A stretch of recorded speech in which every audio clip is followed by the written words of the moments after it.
"You have to go home now, sweetheart. Visiting hours are over." The nurse had said it kindly, crouching down to Wren's level, the specific practiced gentleness of someone accustomed to coaxing reluctant young visitors out of hospital rooms at the end of a long day. Wren had not moved.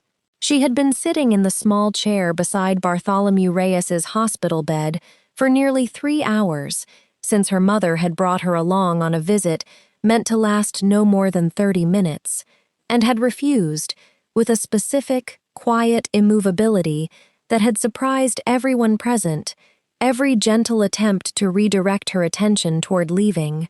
"His breath smells wrong," Wren said, for perhaps the 4th time that evening, her small face set with an expression considerably more serious than her 4 years typically produced.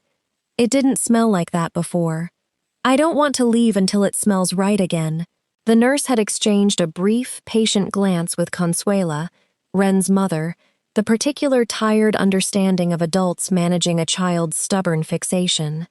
"He's recovering from surgery," the nurse said gently. "Sometimes people's breath changes a little when their body is working hard to heal. It's completely normal, and Mr. Reyes needs his rest now." "It's not normal," Wren insisted. "It smells like the time our fridge broke and everything went bad. That's not a healing smell, that's a wrong smell." Consuela had begun, with the specific mixture of embarrassment and gentle firmness most parents summon in exactly this situation, to encourage Wren toward the door. "Baby, the nurse knows what's normal after surgery," she said. "We need to let Mr. Reyes rest." Wren had not moved from the chair. "Something's wrong," she said again, quieter this time, but with no less certainty. "I'm not leaving until someone checks." It was at that exact moment, as the nurse straightened with the particular patient exhale of someone preparing to more firmly enforce the room's departure, that Bartholomew's monitor had begun, softly at first, and then with increasing insistence, to sound an alarm neither the nurse nor Consuela had anticipated. "Hey, welcome back, everyone. I am so glad you are here. This is the place for stories about the small details adults sometimes miss, and the stubborn, unshakable certainty of a child who refuses to look away from something wrong." Before we begin, I want to know, where in the world are you watching from right now? Drop your city and country in the comments. I read every single one. And if you have not subscribed yet, please do it right now, because today's story moves fast, and every minute in it matters. Stay until the very end. Let's begin. Cincinnati sits along the Ohio River with the specific unhurried confidence of a city that had built its considerable early wealth on riverboat commerce and meatpacking, its old money neighborhoods, Hyde Park, Indian Hill, housing families whose fortunes had, across generations, diversified into the broader consumer goods and industrial holdings that had made the city one of the Midwest's significant corporate headquarters hubs. Bartholomew Reyes had built his considerable fortune in consumer packaged goods, growing a modest regional brand into one of the country's largest household products companies across 2 decades of careful expansion. Her name was Consuela Ibarra, 32 years old, born in Cincinnati, to parents who had come from Puebla, Mexico in the early 1990s, her father a construction foreman who had worked across the city's considerable ongoing development for nearly 3 decades, her mother a home health aide who had cared for elderly clients across the same span of years, the two of them building, through careful and consistent work, a specific stability they had instilled deeply in Consuela. She had studied nursing briefly at the University of Cincinnati before financial pressures had interrupted her degree, eventually leading her toward private household work, a path she had followed for 6 years, drawn by the flexibility a single mother required after her own relationship had ended before her daughter's 2nd birthday. She had been managing Bartholomew Reyes's household for just over 2 years, work she took considerable pride in, and had, across that time, developed a genuine, mutual fondness with her employer that had made this particular hospital stay, a routine gallbladder removal that had, in the specific way of medical procedures, seemed entirely straightforward until it apparently was not, considerably more personally worrying than a simple employment relationship would typically produce. Her daughter Wren came with her most days. Wren was 4 years old. She had her mother's watchful eyes and a specific, unusual acuity for smell that Consuela had noticed developing since infancy, a particular sensitivity that had, across Wren's 4 years, made her the household's most reliable early detector of spoiled food, gas leaks, and the various other olfactory warning signs most people noticed considerably later than she did. Consuela had learned, gradually, to trust this specific sensitivity rather than dismiss it. Wren had, on more than one occasion across the preceding years, correctly identified spoiled milk before its expiration date, a faint gas smell that had turned out to indicate a genuine appliance malfunction, and, memorably, a burning smell from an outlet that had, upon investigation, revealed a genuinely dangerous electrical fault the household's adults had entirely failed to notice. Bartholomew's surgery had been scheduled for a Tuesday, a routine procedure his surgeon had described, in the specific measured confidence of a physician discussing a low-risk operation as unlikely to produce any significant complications.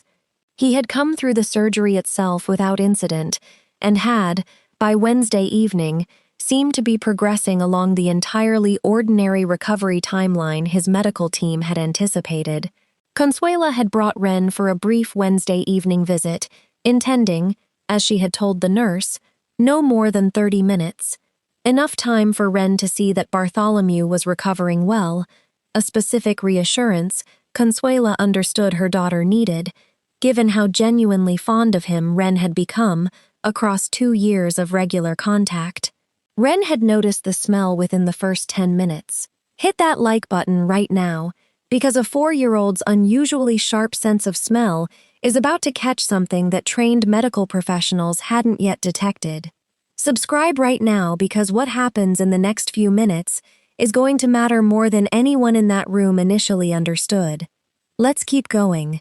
The complication, as Bartholomew's medical team would determine over the following critical hour, had been a rare but genuinely serious post-surgical infection, a specific bacterial complication that had begun developing quietly in the hours since his procedure, its early signs subtle enough that the standard monitoring protocols had not yet flagged anything requiring immediate intervention. The particular bacterial infection Bartholomew had developed carried, as his attending physician would later explain to Consuela and Wren both, a genuinely distinctive odor in its early stages, a specific, sweetish, faintly rotten quality detectable in sufficiently sensitive noses, well before the infection had progressed far enough to trigger the fever, elevated heart rate, or other vital sign changes that would eventually alert the monitoring equipment to a genuine emergency. Wren had smelled it the moment she entered the room, though she had lacked, at 4 years old, any framework for understanding what she was detecting beyond the simple, visceral association with the specific memory of her family's broken refrigerator months earlier. The particular smell of something going wrong, something that should not smell the way it currently did. She had mentioned it immediately and had continued mentioning it with increasing insistence across the following hours. Each attempt met with the kind, patient dismissal of adults who understood, reasonably, that a 4-year-old's unusual fixation on a smell was considerably more likely to represent ordinary childhood stubbornness than a genuine medical emergency. The monitor's alarm, when it finally sounded, had registered a specific, rapid drop in Bartholomew's blood pressure alongside an elevated heart rate, the particular combination that indicated, to the nurse's immediate and considerable alarm, that whatever had been developing quietly across the preceding hours had reached the point where his body could no longer compensate for it without intervention. The nurse had activated the room's emergency protocol immediately, additional staff arriving within moments, Bartholomew's physician paged urgently as the rapid response team began the specific, practiced work of stabilizing a patient whose condition had, in the space of perhaps 10 minutes, moved from apparently stable recovery to genuine crisis. Consuela had pulled Wren back from the bed, both of them pressed against the wall of the now crowded room, watching with the particular helpless fear of bystanders. To a medical emergency neither could meaningfully assist. "I told them," Wren said, her voice small and shaking now, the earlier stubborn certainty giving way to genuine distress at watching the crisis unfold. "I told them something was wrong. Nobody believed me." Dr. Amara Whitfield, the attending physician who had arrived within minutes of the alarm, had worked with rapid, focused efficiency alongside her team, and had, at a critical moment amid the flurry of vital sign checks and emergency interventions, paused, briefly, at something she noticed while leaning close to assess Bartholomew's breathing. "Has anyone else noticed a smell?" she had asked the room, her voice carrying the specific sharp focus of a physician recognizing a clinical detail that mattered. "The little girl mentioned it," the original nurse had said, her voice carrying a specific note of dawning, uncomfortable realization. "Several times, actually. We didn't think much of it." Dr. Whitfield had looked toward Wren, still pressed against the wall beside her mother. "What did it smell like exactly, sweetheart?" she asked, her voice gentle but urgent. "Like our fridge when it broke," Wren said. "Sweet but bad." Wrong. Dr. Whitfield had absorbed this with a specific, rapid clinical recognition. The particular sweetish odor Wren had described, aligning precisely with the presentation of the specific bacterial complication she had already begun suspecting, based on the vital sign changes. "I think we're looking at an early sepsis presentation," she said to her team, her voice carrying the particular urgent clarity of a diagnosis crystallizing. "If she's been noticing this smell since this evening, we may have caught this earlier than the monitors alone would have flagged it. Start the broad-spectrum antibiotics immediately, and let's get blood cultures running. Share this story right now with someone who needs it today, because a 4-year-old noticed something wrong hours before the machines did and was dismissed, again and again, until the exact detail she'd been describing turned out to be a genuine, recognized clinical warning sign that may have bought the doctors precious extra time. One tap. Send this to someone who needs to be reminded that a persistent child's certainty is worth investigating, not dismissing. Let's keep going." The following several hours had unfolded with the specific, focused intensity of a medical team working to address a genuinely serious complication before it could progress further. The antibiotics administered promptly, additional testing confirming Dr. Whitfield's suspicion of an early-stage sepsis response to the post-surgical infection.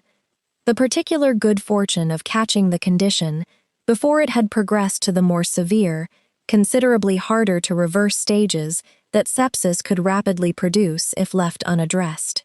Consuela and Wren had waited in the hospital's family area through the most critical hours. Wren finally, exhausted from the evening's considerable emotional weight, falling asleep against her mother's side sometime past midnight, her earlier stubborn certainty giving way to the particular depleted stillness of a child who had spent everything she had insisting on something important and was only now, in the aftermath, allowing herself to rest. Dr. Whitfield had found them there in the early morning hours, her expression carrying the specific, considerable relief of a physician delivering genuinely good news after a difficult night. "He's stabilizing well," she said. "The antibiotics are working, and his vital signs have returned to a considerably safer range. I think we caught this early enough that his recovery should proceed largely as originally expected, with perhaps a few additional days of monitoring to be certain the infection has fully cleared." Consuela had felt a specific, overwhelming relief move through her, gently waking Wren to share the news. "He's going to be okay," Consuela told her daughter, The doctors say you helped catch it early, baby. Your nose noticed something before their machines did. Wren had processed this with the particular sleepy seriousness of a 4-year-old absorbing significant information while only half awake. I told them, she said again, though this time with something closer to quiet vindication than the earlier distress. Nobody believed me for a long time. Dr. Whitfield had crouched down to Wren's level, her expression carrying genuine, professional humility. I owe you an apology, actually, she said. We should have investigated what you were telling us considerably sooner than we did. You were right, and it took us too long to take that seriously. I want you to know that was our mistake, not yours. Bartholomew had woken fully the following afternoon, his condition considerably improved, and had asked, almost immediately upon achieving sufficient clarity to form the question, what exactly had happened during the hours he had been only partially conscious for. Consuela had explained the full sequence, watching his expression move through a specific progression of understanding as the scale of what had happened settled into him. She noticed it before anyone else, he said slowly. A 4-year-old caught something that a hospital full of trained medical staff hadn't flagged yet. The doctor said her description matched a known clinical sign, Consuela said. Something about the specific bacteria producing a distinctive smell in its early stages. Wren's always had an unusually sharp sense of smell. I've learned to trust it over the years, though I understand why the hospital staff initially didn't know to. Bartholomew had looked toward Wren, seated in the chair beside his bed once again, this time with nobody attempting to encourage her toward the door. Wren, he said, his voice still somewhat weak but carrying genuine warmth. I understand I owe you my recovery, possibly more than that. I don't fully know how to thank a 4-year-old properly for something this significant. Wren had considered this with the particular matter-of-fact seriousness she brought to most things. You don't smell wrong anymore, she said, leaning close to check. That's the important part. Right here. A billionaire just learned that his recovery, possibly his life, hinged on whether anyone would actually listen to a 4-year-old who refused to stop insisting something was wrong. Share this right now with someone who needs to be reminded that persistent certainty, even from the smallest voice in the room, deserves genuine investigation rather than gentle dismissal. Subscribe, because we're almost at the end. Let's finish it. Bartholomew had, in the weeks following his recovery, worked with the hospital's administration to formally document what had happened, understanding, with the particular clarity a genuine near miss sometimes provides, that Wren's experience carried a broader significance beyond his own personal recovery. I'd like the staff here to actually be trained to take young visitors' observations more seriously, he told the hospital's chief of medicine during a follow-up meeting several weeks later. Not because every child's complaint indicates a genuine medical emergency, obviously, but because dismissing a persistent, specific, repeated observation out of hand, simply because the person making it is 4 years old, cost us valuable time in a situation where minutes genuinely mattered. The hospital had, in the following months, incorporated exactly this recommendation into its family communication protocols. A specific, formal acknowledgement that persistent observations from young visitors, however unconventional the source, deserved genuine clinical consideration rather than automatic dismissal. Dr. Whitfield had, in the specific way that genuine near misses sometimes reshape a physician's broader practice, begun incorporating a small but meaningful change into her own patient assessments, a habit of specifically asking family members, children included, whether they had noticed anything unusual, however seemingly minor, rather than relying exclusively on standard clinical observation. You changed how I practice medicine, she told Wren, during a follow-up visit several weeks after the incident. I don't think I'll ever walk into a patient's room again without at least asking whether anyone accompanying them has noticed something worth mentioning. Wren had accepted this with the particular unbothered pride of a 4-year-old who had, in her own straightforward understanding of events, simply insisted on something true until someone finally checked. There is a particular kind of knowledge that exists outside formal training, outside the sophisticated monitoring equipment and clinical expertise that modern medicine rightly relies upon. The specific, unfiltered perception of a child whose senses have not yet learned to defer automatically to adult authority, whose certainty about what they have noticed does not diminish simply because nobody around them initially takes it seriously. Wren had smelled something genuinely wrong. Hours before the monitors registered any measurable change, her unusual sensitivity to smell catching an early clinical warning sign that a hospital full of trained professionals had not yet detected through their considerably more sophisticated instruments.